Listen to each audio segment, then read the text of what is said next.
Verdun, France. A name forever etched in the annals of history as the site of one of the most brutal and devastating battles of World War I.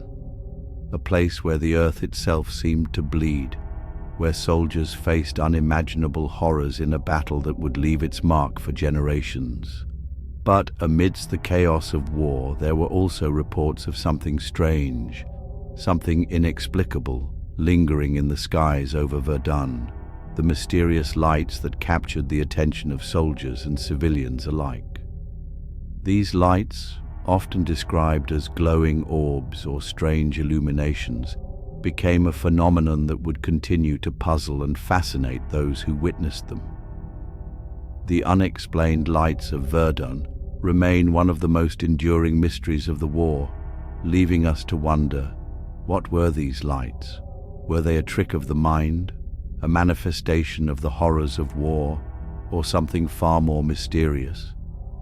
In this exploration, we delve into the history of Verdun, the witnesses who reported these strange phenomena, and the theories that have arisen over the years in an attempt to understand the lights that continue to haunt the skies over this war-torn land. The past doesn't sleep. It lingers. In ash and iron, in whispers behind ruined walls, buried in silence, are stories left untold, echoes of those who vanished, voices lost to time. But the archive remembers. This is where history breathes again. This is Archived Stories, because some stories were never meant to be forgotten.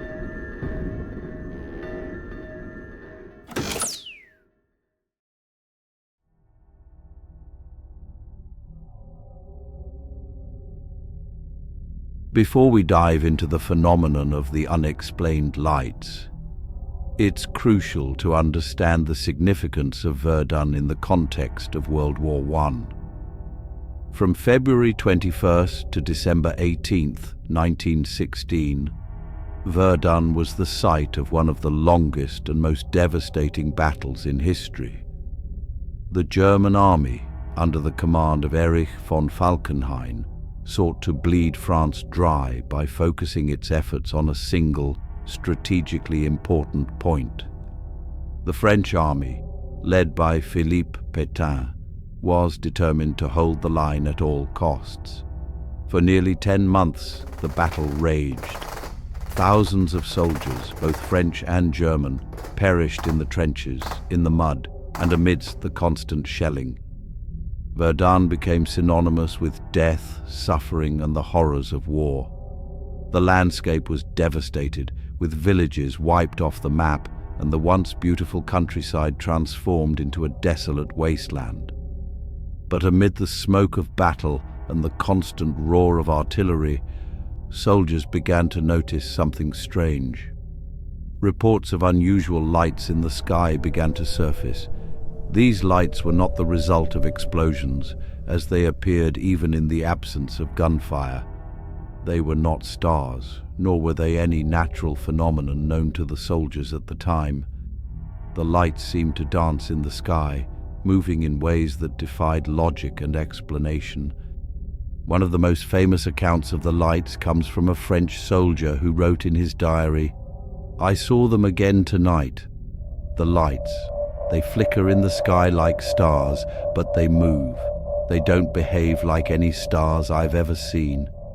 Some are bright and blue, others are pale and green.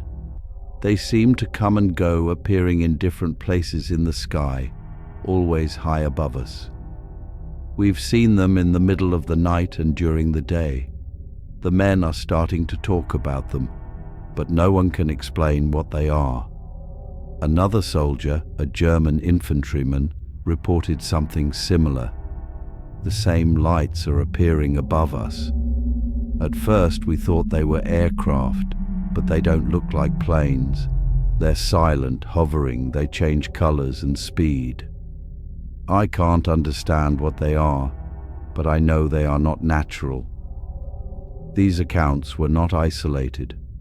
Over the months of the battle, more soldiers came forward with similar stories. Some claimed the lights appeared only during periods of intense fighting, while others insisted they were seen even in moments of quiet between the battles. The lights seemed to defy explanation.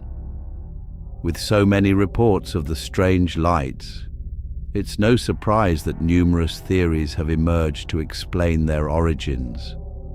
Some explanations are grounded in scientific possibilities, while others veer into the realm of the paranormal. Let's take a look at some of the most popular theories surrounding the unexplained lights of Verdun. One of the first theories put forward was that the lights were a natural weather phenomenon. Some experts suggested that the lights were caused by a rare meteorological occurrence known as ball lightning.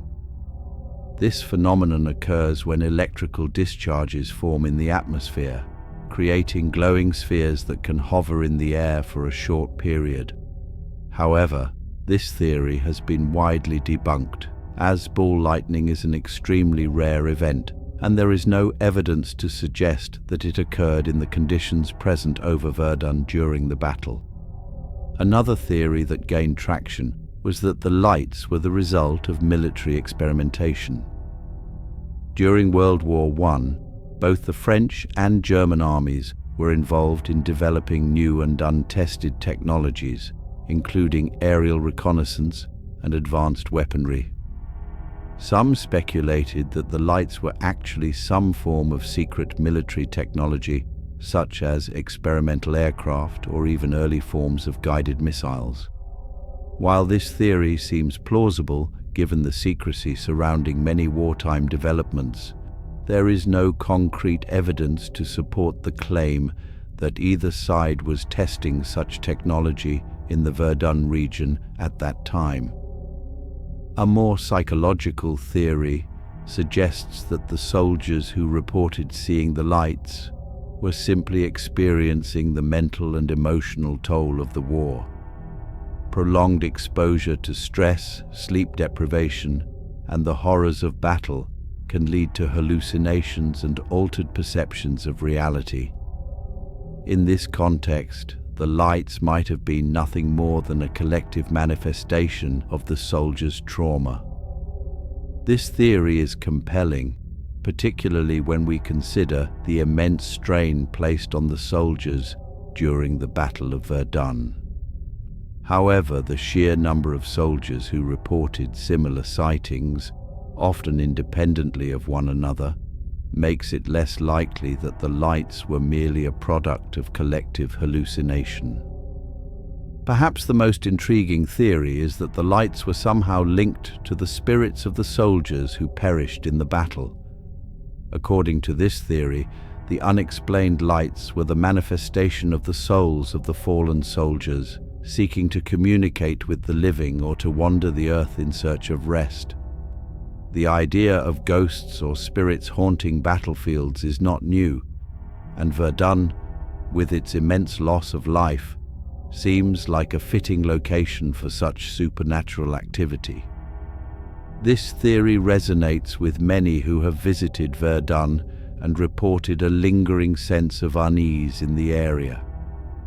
The battlefield is home to numerous cemeteries and memorials, each bearing the names of the thousands who died there.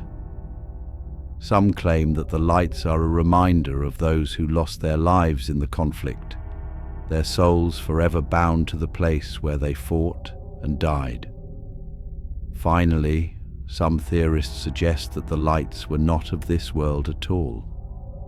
The possibility that the unexplained lights of Verdun were extraterrestrial in origin has been a popular theory among UFO enthusiasts. According to this theory, the lights were part of a larger pattern of UFO sightings that have occurred throughout history, often coinciding with periods of great conflict. While this theory is the most speculative, it also remains one of the most tantalizing. Could the strange lights have been a sign of extraterrestrial interest in the devastation of World War I? Were these visitors from another world drawn to the violence and chaos of human conflict? To this day, the unexplained lights of Verdun remain a mystery. While no definitive explanation has been found, the phenomenon continues to capture the imagination of those who study the history of World War I. The lights have become a part of the folklore surrounding Verdun, and they serve as a reminder of the strange and often inexplicable nature of war. The reports of the lights may have faded with time, but the memories of the men who witnessed them live on. Whether the lights were a natural occurrence, a psychological response to the horrors of war, or something far more mysterious, they remain an integral part of the story of Verdun. The lights are a symbol of the unknown, a reminder that even in the most well-documented and studied events in history, there are still mysteries that defy explanation. As we reflect on the unexplained lights of Verdun, we are reminded of the countless mysteries that continue to surround the events of World War I. The lights, whether they were a product of nature, military experimentation, or something far more supernatural, continue to haunt the skies above Verdun. Their legacy endures as a testament to the eerie and inexplicable moments that can occur in the midst of the most terrible and tragic chapters of human history.